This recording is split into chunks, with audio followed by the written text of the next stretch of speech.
में जहां एक और 74वें स्वतंत्रता दिवस की धूम रही और देश के इतिहास में पहली बार ऐसा दिन आया जब देशवासियों ने इस दिन का खुलकर जश्न नहीं मनाया, जिसका मुख्य कारण रहा कोरोना वैश्विक महामारी का। स्वतंत्रता दिवस के दिन हर जगह सिर्फ ध्वजारोहण का ही आयोजन किया गया और उसमें भी सामाजिक दूरी का ध्यान रखा गया। उसी मुहिम में जनपद मुरादाबाद के बुद्धि विहार में समाज सुधारक पार्टी के मुख्य कार्यालय पर पार्टी के राष्ट्रीय अध्यक्ष भंवर सिंह चौहान ने ध्वजारोहण कर किया।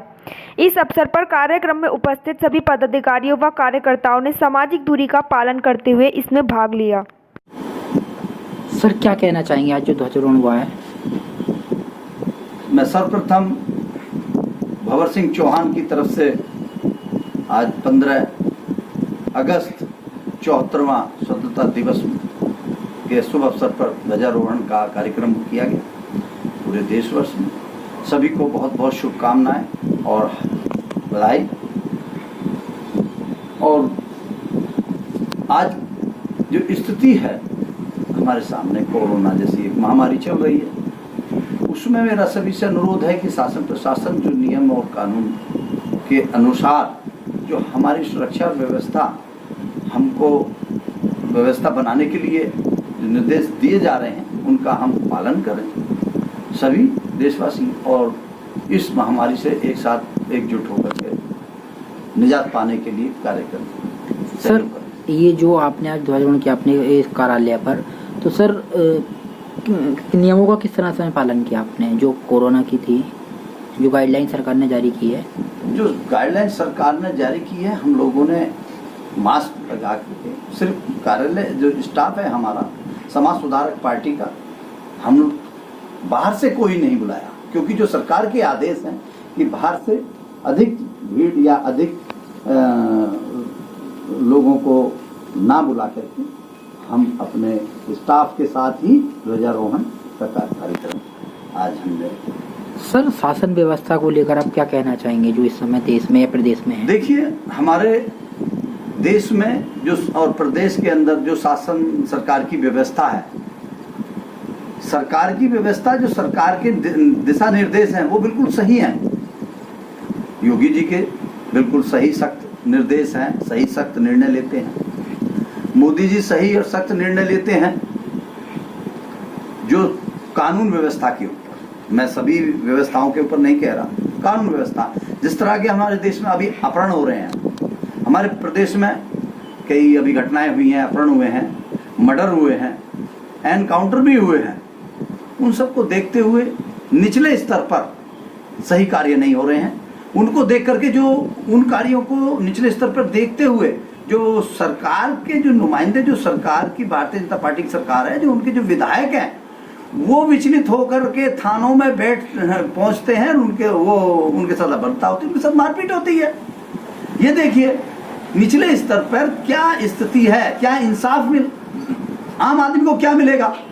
एक विधायक या भंवर सिंह चौहान को एक बुला करके बिठा करके झूठा मुकदमा लिख देंगे, ये कर देंगे और आपको जेल भेज दिया जाएगा और आपको अभी हाथ पैर तोड़ दिए जाएंगे, आपको साथ में इस तरह की अभद्रता हो रही है, तो आम आदमी का क्या होगा? उनको निचले स्तर पर विश्वास नहीं हो रहा।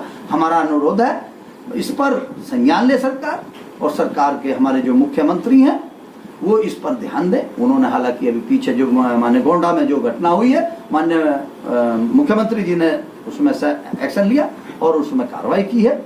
इस तरीके से अगर कार्रवाइयाँ हों और अधिकारी अपनी जिम्मेदारी को समझें तो उस कानून व्यवस्था सही हो सकती है, इसमें कोई दो राय नहीं।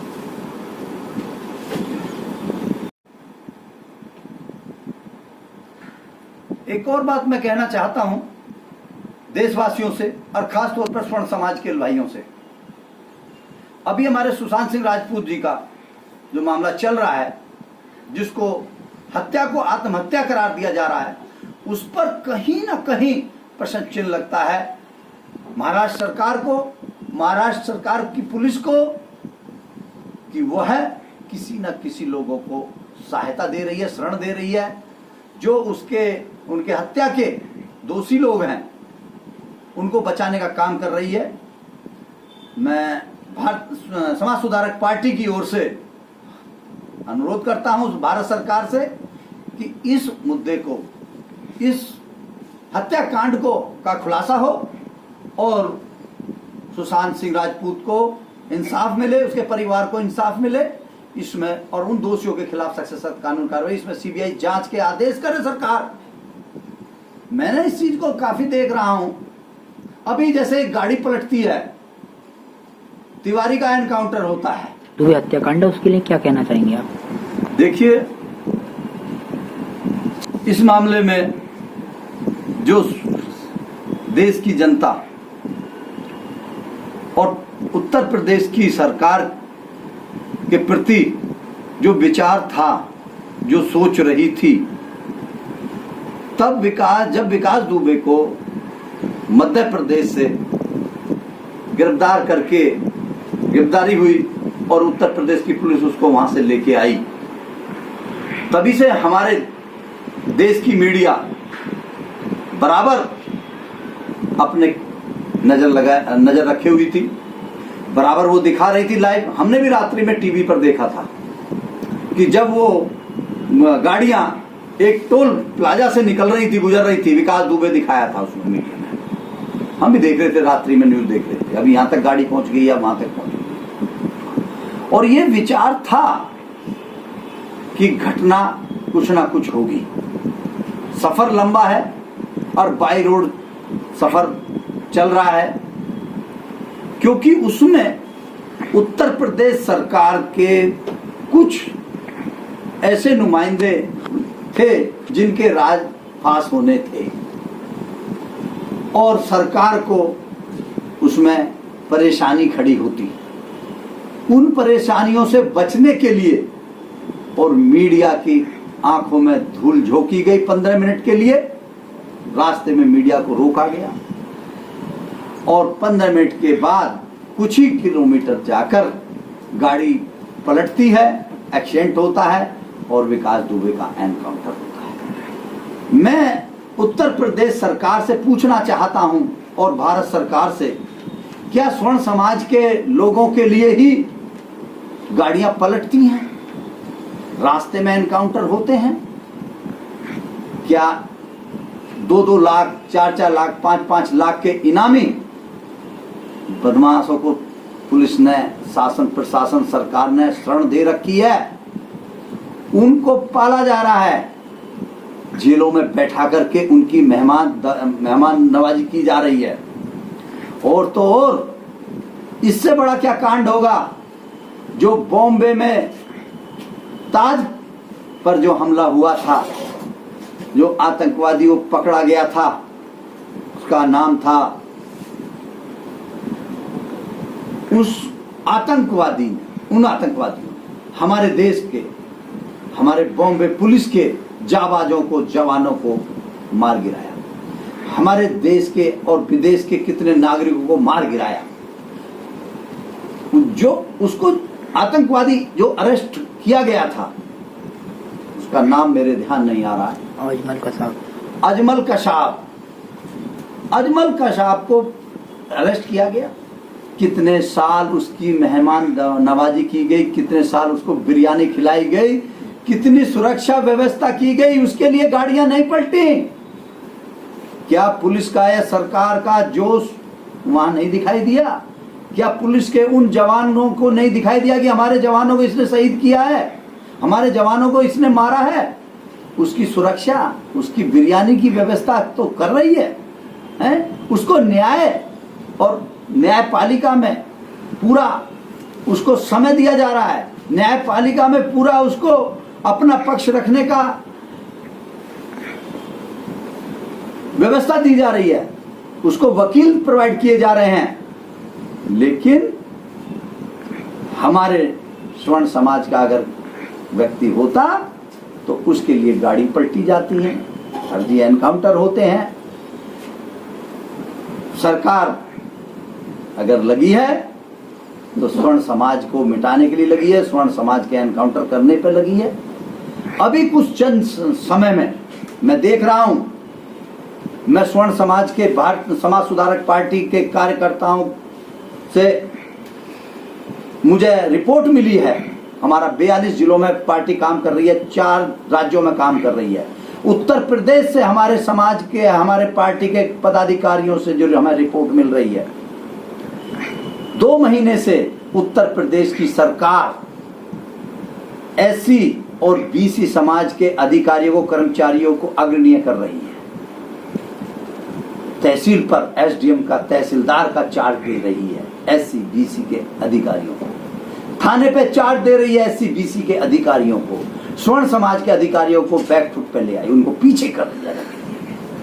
जो इधर उधर कहीं कुछ थे तो उनको हटा करके आज एसएसपी का, डीआईजी का, आईजी का, तहसीलदार का, कोतवाल का चार्ज एससी बीसी के लोगों को दे रही है। 2 महीने से सरकार ने रुख बदला है।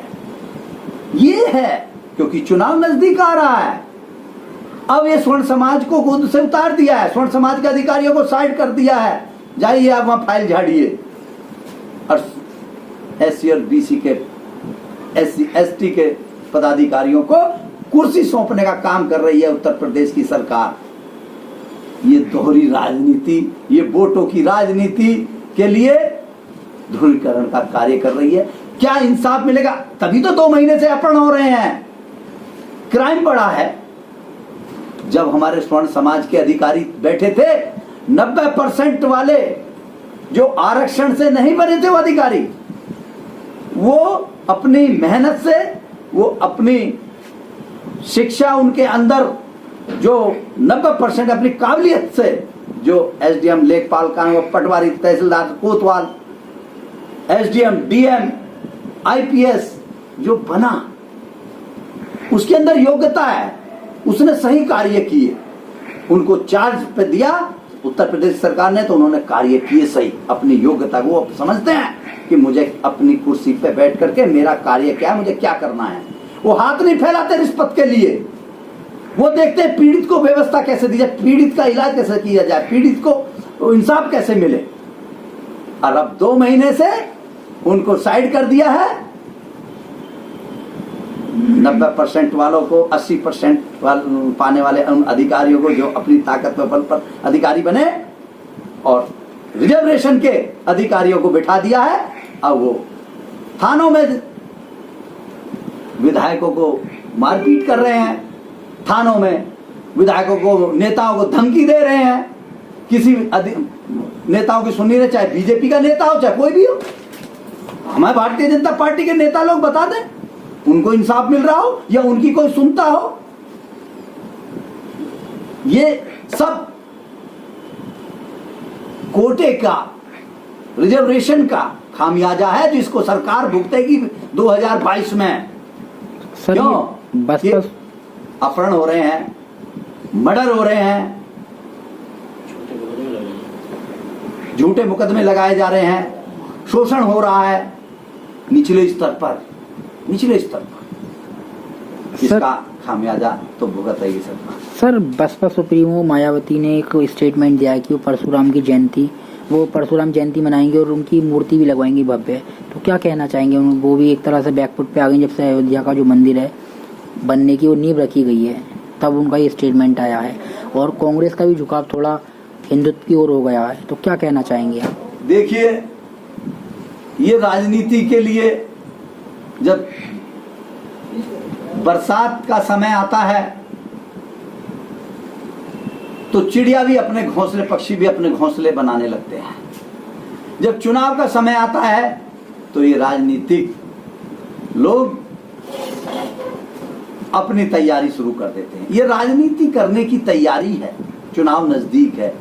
ये किसी के नहीं है, ना किसी के होंगे। स्वर्ण समाज के ना हुए हैं, ना होंगे। राम मंदिर के ऊपर नहीं, इन्होंने देखा जो विकास दुबे का एनकाउंटर हुआ, मायावती ने उसको बुलाने का काम किया है। ये स्टेटमेंट जो दिया है, ये राम मंदिर का नहीं, ये विकास दुबे के एनकाउंटर के बाद उस जो स्वर्ण समाज के अंदर, ब्राह्मण समाज के अंदर जो रोष पैदा हुआ है, उसका इस्तेमाल करना, उसका लाभ उठाने का काम कर रही है। परशुराम जी की मूर्ति के लिए जो आग्रह कर रही है, मूर्ति लगाने की बात कर रही है। वो तो सन 90 में मायावती ने एक नारा दिया था, तिलक तराजू और तलवार इनको मारो जूते चार। क्या वो समय भूल गए? क्या स्वर्ण समाज भूल जाएगा? क्या हम भूल जाएंगे? मायावती सरकार ने सीलिंग लगाई, मायावती ने हमारी जमीन जायदादें लूट ली, स्वर्ण समाज की प्रसाद की तरह बांट दी गई हमारी जमीन जायदादें। क्या हम भूल जाएंगे? हमारा बच्चा 80% 90% नंबर ला करके फेल है, 40% वाला कुर्सी पा रहा है, क्या हम भूल जाएंगे? क्या हम भूल जाएंगे हमारा बच्चा 90% ला करके फेल होता है और आत्महत्या की हमारे बच्चों ने, क्या हम वो भूल जाएंगे? परशुराम जी की मूर्ति लगवा करके क्या ये ब्राह्मण समाज या स्वर्ण समाज का वोट ले लेगी? अब स्वर्ण समाज समाज सुधारक पार्टी के साथ खड़ा है, खड़ा होगा, और स्वर्ण समाज पार्टी आने वाले 2022 के चुनाव में 95 सीटों पर सबक सिखाने का काम करेगी। स्वर्ण समाज सुधारक पार्टी स्वर्ण समाज की पार्टी है। स्वर्ण समाज अपनी पार्टी के 95 सीटों पर विधायक जिता करके भेजेगी। स्वर्ण समाज के बिना सरकार नहीं बनेगी, चाहे योगी जी बनाए सरकार, चाहे अखिलेश जी बनाए सरकार, चाहे कोई भी बनाए, बिना हमारे सरकार नहीं बनेगी। हम इस चीज का जवाब देंगे। इनके इन स्टेटमेंटों से या मूर्ति लगाने से वोट नहीं मिलेगा। अब हम सब इनको जानते हैं, हम इनके बहुत शोषण और बहुत शिकार हो चुके हैं। अब आगे हम शिकार नहीं होगा। अब हम इनके झांसे में बहकावे में नहीं आएंगे। ये मूर्ति लगवाएं या लगाई, इन्होंने मूर्ति लगवाई अम्बेडकर की, अपनी मूर्ति लगवाई है, कम लगवाई है। एक भी महाराणा प्रताप की मूर्ति लगवाई हो, एक भी परशुराम की मूर्ति लगाई हो, अपने पूर्ण शासन काल में एक भी राजा अग्रसेन की, महाराजा अग्रसेन की मूर्ति लगवाई हो, एक परशुराम जी की मूर्ति लगवाई हो। आज ये मूर्ति लगवाने की बात करती हैं, गलत है। समाज इनके झांसे में नहीं आएगा। स्वर्ण समाज अब समाज सुधारक पार्टी के साथ